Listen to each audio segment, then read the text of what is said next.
అండి నేను మామయ్య అక్కొచ్చి పైన మాట్లాడుతున్నాము. పైకి వచ్చామన్నమాట. మా మామయ్య ఇక్కడ నుంచి అంచనా వేస్తున్నారు. మా ఊరు ఎక్కడ ఉంటుంది ఏంటి అని చెప్పేసి, ట్రైన్ ఎక్కడ ఉంటుంది, ఎలా వెళ్తుంది అని కూడా చెప్తున్నారు. ఆయన టెక్నాలజీ చాలా ఏళ్ళ నుంచి వస్తుంది కానీ ఈ ట్రైన్లో టెక్నాలజీ ఇప్పుడు కనిపెడుతున్నారు. ఇప్పుడు మా ఊరికి మేము తొందరగా ఎలా వెళ్ళొచ్చని. యాక్చువల్గా మామ ఇంటికి వెళ్ళాలని చెప్పేసి చాలా అడుగుతున్నారు, కానీ మా బావ వాళ్ళు వస్తున్నారని చెప్పేసి పిల్లలందరినీ కలిసి చూడాలని చెప్పేసి ఉండిపోయారనమాట. చాలా హ్యాపీగా అనిపిస్తుంది.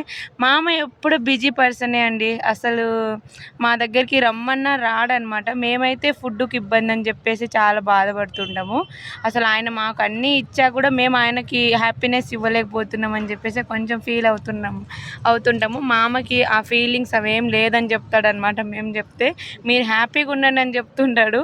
అసలు మా దగ్గరికి వచ్చినప్పటి నుంచి మా కన్నయ్యని చూసి ఆయన ఫేస్ వెలిగిపోతుంది. నేనైతే మా కన్నయ్య మింగిల్ అవ్వడు అనుకున్నాను.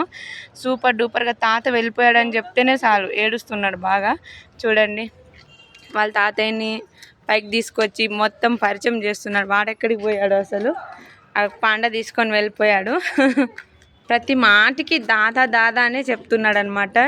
ఇలాంటి మనవాళ్ళు ఉంటే ఇంకా తాతలకి అమ్మమ్మలకి చాలా హ్యాపీనే కదా. చూడండి,